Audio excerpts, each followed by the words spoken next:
ನಮಸ್ತೆ ಸ್ನೇಹಿತರೆ, ಇಂದಿನ ಈ ಒಂದು ವಿಡಿಯೋದಲ್ಲಿ 4ನೇ ತರಗತಿಯ ಕನ್ನಡ ವಿಷಯಕ್ಕೆ ಸಂಬಂಧಿಸಿದಂತೆ ರೂಪಣಾತ್ಮಕ ಮೌಲ್ಯಮಾಪನ 2ರ ಪ್ರಶ್ನೆ ಪತ್ರಿಕೆಯನ್ನು ರಚಿಸೋಣ ಸ್ನೇಹಿತರೆ. ಈ ರೂಪಣಾತ್ಮಕ 2 FA2ಕ್ಕೆ ನಾವು ಪರಿಗಣಿಸಬೇಕಾಗಿರೋ ಪಾಠಗಳನ್ನ ನೋಡೋದಾದರೆ ಸ್ನೇಹಿತರೆ 1, 2, 3, 4 ಇವಿಷ್ಟು ಆಲ್ರೆಡಿ ಆಗಿದೆ ಅಲ್ವಾ. ರೂಪಣಾತ್ಮಕ ಮೌಲ್ಯಮಾಪನ 1ಕ್ಕೆ ತಗೊಂಡಿರ್ತೀವಿ. ಪಾಠ ಹಂಚಿಕೆ ಪ್ರಕಾರ ಈ 4 ಘಟಕಗಳು ರೂಪಣಾತ್ಮಕ ಮೌಲ್ಯಮಾಪನ 1ಕ್ಕೆ ಮಾಡಾಗಿರುತ್ತೆ. ಸೊ ಅಜ್ಜಿಯ ತೋಟದಲ್ಲಿ ಒಂದು ದಿನ, ದೊಡ್ಡವರು ಯಾರು, ಬೀಸೋ ಕಲ್ಲಿನ ಪದ, ತಾಯಿಗೊಂದು ಪತ್ರ, ಈ 4 ಘಟಕಗಳನ್ನು ನಾವು FA2ಕ್ಕೆ ಪರಿಗಣಿಸಬೇಕಾಗಿರುತ್ತೆ ಸ್ನೇಹಿತರೆ. ಹಾಗಾಗಿ ಈ 4 ಘಟಕಗಳನ್ನ ಆಧರಿಸಿ DSIRT ಅವರ ಪ್ರಶ್ನಾಕೋಟಿಯ ಆಧಾರದ ಮೇಲೆ ಹೇಗೆ ನಾವು ರೂಪಣಾತ್ಮಕ ಮೌಲ್ಯಮಾಪನ 2ರ ಒಂದು ಪ್ರಶ್ನೆ ಪತ್ರಿಕೆಯನ್ನು ರಚಿಸಬಹುದು ಅನ್ನೋದನ್ನು ನೋಡ್ತಾ ಹೋಗೋಣ ಸ್ನೇಹಿತರೆ. ಇಲ್ಲಿ ನೋಡಿ,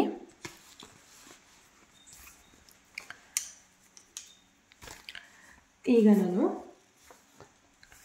ಇಲ್ಲಿ ಕಠಿಣತೆ ಮಟ್ಟ ಆಧಾರಿತ ಅಂಕಗಳ ಹಂಚಿಕೆ ಈ ಒಂದು ಬ್ಲೂ ಪ್ರಿಂಟಲ್ಲಿ ಕ್ರಮ ಸಂಖ್ಯೆ ಹಾಕ್ಕೊಂಡಿದ್ದೀನಿ, ಪ್ರಶ್ನೆಯ ವಿಧ ಹಾಕ್ಕೊಂಡಿದ್ದೀನಿ, ಪ್ರಶ್ನೆ ಇಲ್ಲಿ ಅಂಕ ಮತ್ತು ಶೇಕಡಕ್ಕೆ ಖಾಲಿ ಬಿಟ್ಟಿದ್ದೀನಿ. ಸೊ ಈಗ ಸುಲಭದ ಪ್ರಶ್ನೆಗಳನ್ನು ನಾನು ಇಲ್ಲಿ ಎಷ್ಟು % ತಗೋತೀನಪ್ಪ ಅಂದರೆ 60% ತಗೋತೀನಿ ಸ್ನೇಹಿತರೆ. ನೆಕ್ಸ್ಟು ಸಾಧಾರಣ ಪ್ರಶ್ನೆಗಳನ್ನ ನಾನು 26% ತಗೋತೀನಿ. ಕಠಿಣಕ್ಕೆ ಸಂಬಂಧಿಸಿದಂತೆ ಶೇಕಡ 14 ತಗೋತೀನಿ, ಸರಿನಾ. ಈಗ ಸುಲಭದ ಪ್ರಶ್ನೆಗಳು 100ಕ್ಕೆ ಶೇಕಡ 60 ನಾವು ಸುಲಭಕ್ಕೆ ತಗೊಂಡಾಗ 15 ಅಂಕಗಳನ್ನು ಪರಿಗಣಿಸಿದಾಗ 9 ಅಂಕಗಳನ್ನ ನಾವು ಶೇಕಡ 60ಕ್ಕೆ ಮೀಸಲಿಡಬೇಕಾಗತ್ತೆ ಸುಲಭ ಪ್ರಶ್ನೆಗಳಿಗೆ. ನಂತರ ಸಾಧಾರಣ ಪ್ರಶ್ನೆಗಳಿಗೆ ಸಂಬಂಧಿಸಿದಂತೆ ಶೇಕಡ 26 ಪರಿಗಣಿಸಿದಾಗ 15 ಅಂಕಗಳಲ್ಲಿ 4 ಅಂಕಗಳನ್ನ ನಾವು ಈ ಸಾಧಾರಣ ಪ್ರಶ್ನೆಗಳಿಗೆ ಮೀಸಲಿಡಬೇಕಾಗತ್ತೆ.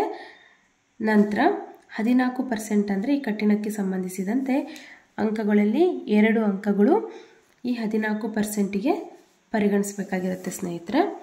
ಸೊ ಈಗ ಪ್ರಶ್ನೆಗಳನ್ನ ನೋಡ್ತಾ ಹೋಗೋದಾದರೆ ನಾನಿಲ್ಲಿ 9 ಅಂಕಗಳಿಗೆ 9 ಪ್ರಶ್ನೆಗಳನ್ನ ಸುಲಭಕ್ಕೆ ಸಂಬಂಧಿಸಿದಂತೆ ತೆಗೆದಿದ್ದೀನಿ.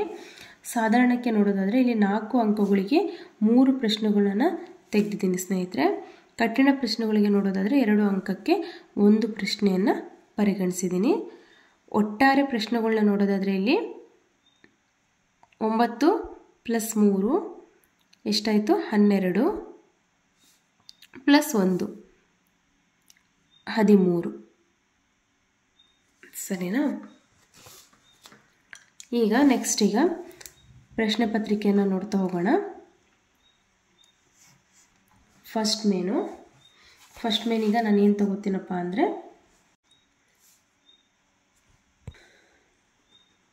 ಹೊಂದಿಸಿ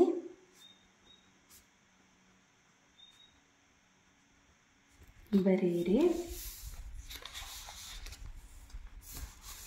ಇಲ್ಲಿ 4 ಪ್ರಶ್ನೆ, ಪ್ರತಿಯೊಂದಕ್ಕೂ 1 ಅಂಕ, ಒಟ್ಟಾರೆ 4 ಅಂಕ, ಸರಿನಾ. 1, 2, 3, 4 ಇಲ್ಲಿ ನೋಡ್ತಾ ಹೋಗೋದಾದರೆ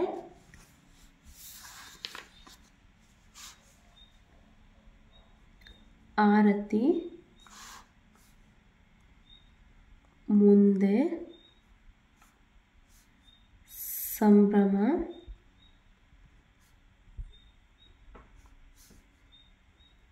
ಆರಂಭ, ಸರಿನಾ. ಈಗ ಇದಕ್ಕೆ ನೋಡ್ತಾ ಹೋಗೋದಾದರೆ ಮುಕ್ತಾಯ,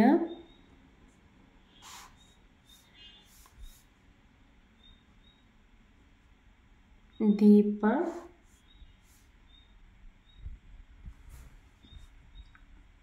ಹಿಂದೆ,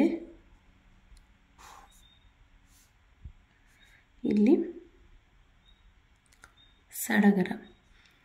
ಸೊ ಇಲ್ಲಿ ನೋಡೋದಾದರೆ ಸ್ನೇಹಿತರೆ ಈ 4 ಘಟಕಗಳಿಂದ ಒಂದೊಂದು ಪ್ರಶ್ನೆಯನ್ನು ನಾನು ಪ್ರಶ್ನಾಕೋಟಿಯ ಆಧಾರದ ಮೇಲೆ ತಗೊಂಡಿದ್ದೀನಿ ಸ್ನೇಹಿತರೆ. ಈ 4 ಪ್ರಶ್ನೆಗಳು ಕೂಡ ಸುಲಭಕ್ಕೆ ಸಂಬಂಧಿಸಿರುವಂತಹ ಪ್ರಶ್ನೆಗಳಾಗಿವೆ, ಸರಿನಾ? ನಂತರ ಸೆಕೆಂಡ್ ಮೇನ್ ನೋಡೋದಾದರೆ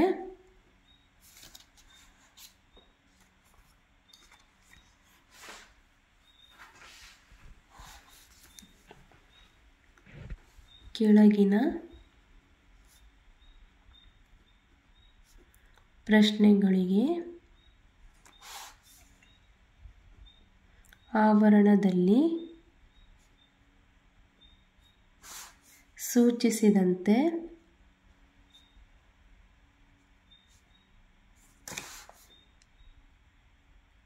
ಉತ್ತರಿಸಿ.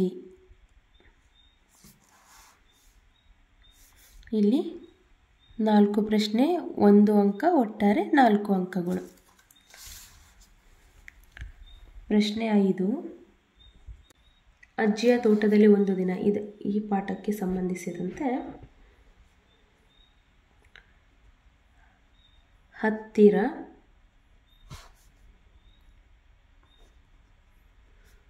ಈ ಪದದ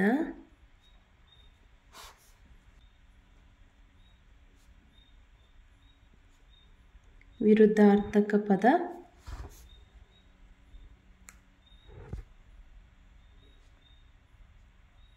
ಬರೆಯಿರಿ, ಸರಿನಾ?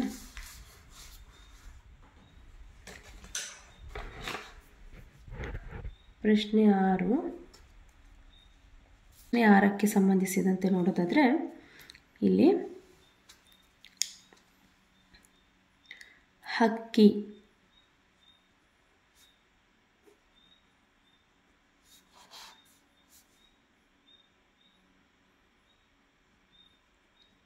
ಈ ಪದಕ್ಕೆ ವಚನ ಬದಲಿಸಿ ಬರೆಯಿರಿ, ಸರಿನಾ? ಇದು ತಾಯಿಗೊಂದು ಪತ್ರ ಈ ಪಾಠದ್ದು. ನೆಕ್ಸ್ಟ್ 7ನೇ ಪ್ರಶ್ನೆ,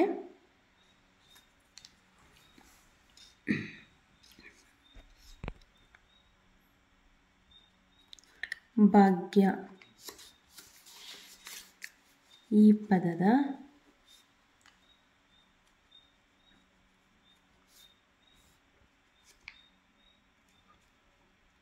ಅರ್ಥವನ್ನು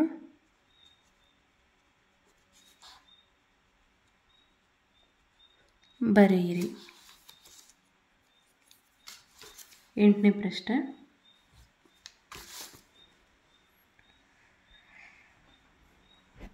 ದೊಡ್ಡವರು ಯಾರು ಎನ್ನುವಂಥ ಘಟಕದಿಂದ ಈ ಪ್ರಶ್ನೆಯನ್ನು ತೆಗೆದಿದ್ದೀನಿ. 8ನೇ ಪ್ರಶ್ನೆಯನ್ನು ನೋಡ್ಬೋದು.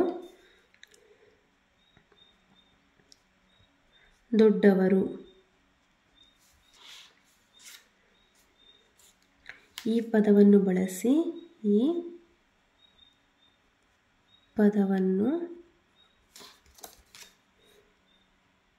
ಬಳಸಿ ಸ್ವಂತ ವಾಕ್ಯ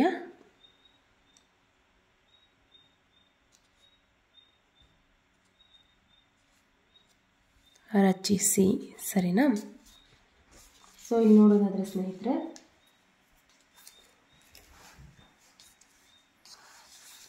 ಇದು ಸಾಧಾರಣಕ್ಕೆ ಸಂಬಂಧಿಸಿರುವಂಥ ಪ್ರಶ್ನೆ. ಇವು 3 ಸುಲಭಕ್ಕೆ ಸಂಬಂಧಿಸಿರುವಂಥದ್ದು. ಎಷ್ಟಾಯಿತು? 4, 5, 6, 7. ಈಗ ಥರ್ಡ್ ಮೇನ್ ನೋಡೋಣ.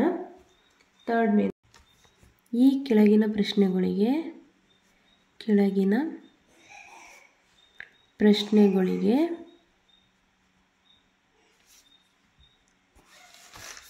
ಒಂದು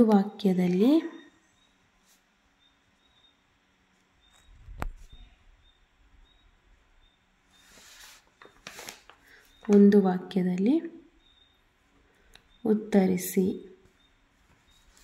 ಇಲ್ಲಿ 3 ಪ್ರಶ್ನೆ, ಪ್ರತಿಯೊಂದಕ್ಕೂ 1 ಅಂಕ, ಒಟ್ಟಾರೆ 3 ಅಂಕ. ಪ್ರಶ್ನೆ 9,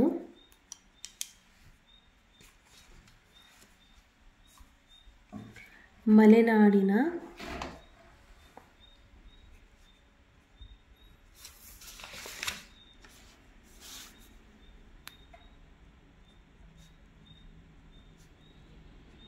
ತಪ್ಪಲಿನಲ್ಲಿರುವ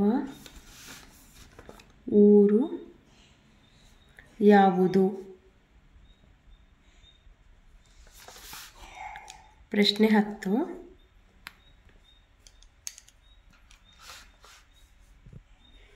ಜಗತ್ತನ್ನು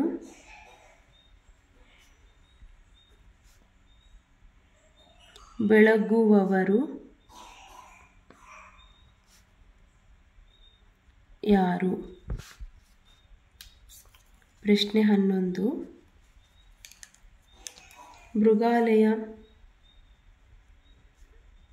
ಮೃಗಾಲಯದಲ್ಲಿ 10 ಉದ್ದವಿರುವ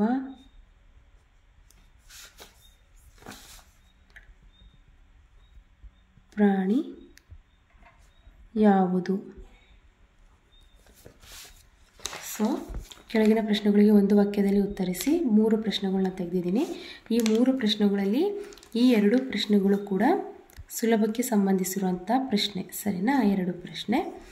ಈ ಒಂದು ಪ್ರಶ್ನೆ ಏನಿದೆ ಅಲ್ಲ, ಇದು ಸಾಧಾರಣಕ್ಕೆ ಸಂಬಂಧಿಸಿರುವಂಥ ಪ್ರಶ್ನೆ. ಇಲ್ಲಿ ನೋಡೋದಾದರೆ 1, 2, 3, 4, 5, 6, 7, 8, 9 ಪ್ರಶ್ನೆಗಳು ಸುಲಭದ್ದು ಆಯಿತು ಸ್ನೇಹಿತರೆ. ಈಗ ಸಾಧಾರಣಕ್ಕೆ ಸಂಬಂಧಿಸಿದಂತೆ ನೋಡೋದಾದರೆ 4 ಅಂಕಗಳಲ್ಲಿ 1 ಮತ್ತು 2 ಇಲ್ಲಿ 2 ಅಂಕ ಆಯಿತು. ಇನ್ನು 2 ಅಂಕಕ್ಕೆ ನಾನು 2-3 ವಾಕ್ಯದಲ್ಲಿ ಉತ್ತರಿಸಿ ಅಲ್ಲಿ ತೆಗೆದಿದ್ದೀನಿ, ಸರಿನಾ? ನೆಕ್ಸ್ಟ್ ಈಗ 4th ಮೇನ್ ನೋಡೋದಾದರೆ ಈ ಕೆಳಗಿನ ಪ್ರಶ್ನೆಗಳಿಗೆ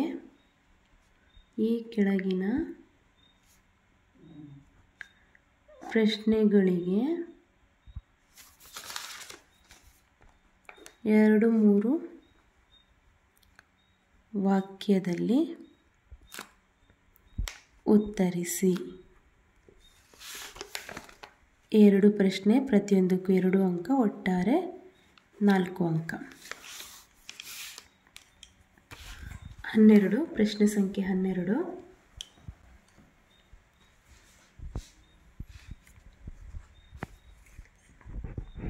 ಬೀಸೋ ಕಲ್ಲಿನ ಪದ. ಬೀಸೋ ಕಲ್ಲಿನ ಪದ ಈ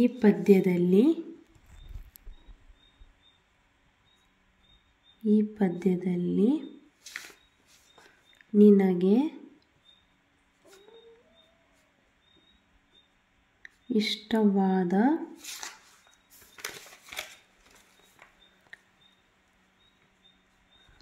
ಪದ್ಯ ಭಾಗ ಯಾವುದು, ಏಕೆ? ಸೊ ಇದು ಕಠಿಣಕ್ಕೆ ಸಂಬಂಧಿಸಿರುವಂಥ ಪ್ರಶ್ನೆ ಸ್ನೇಹಿತರೆ.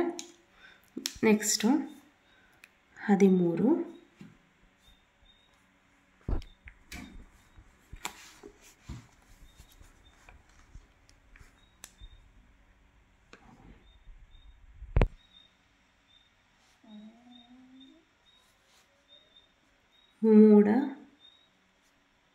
ಮೂಢ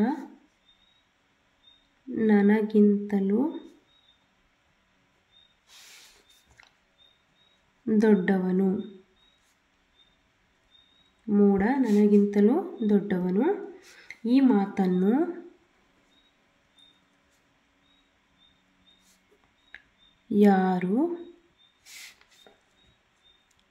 ಯಾರಿಗೆ ಹೇಳಿದರು? ಸೊ ಇದು ಸಾಧಾರಣಕ್ಕೆ ಸಂಬಂಧಿಸಿರುವಂಥ ಪ್ರಶ್ನೆ. 2 ಅಂಕದ್ದು ಇಲ್ಲಿ ನೋಡ್ಬೋದು. 2 ಅಂಕ, 3, 4 ಅಂಕದ ಸಾಧಾರಣ ಪ್ರಶ್ನೆ, ಕಠಿಣ ಇಲ್ಲಿದೆ. 2 ಅಂಕದ ಒಂದು ಕಠಿಣ ಪ್ರಶ್ನೆಯನ್ನು ತೆಗೆದಿದ್ದೀನಿ ಸ್ನೇಹಿತರೆ.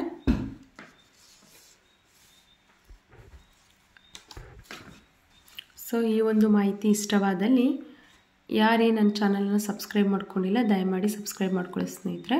ಲೈಕ್ ಮಾಡೋದನ್ನು ಮರಿಬೇಡಿ. ಧನ್ಯವಾದಗಳು.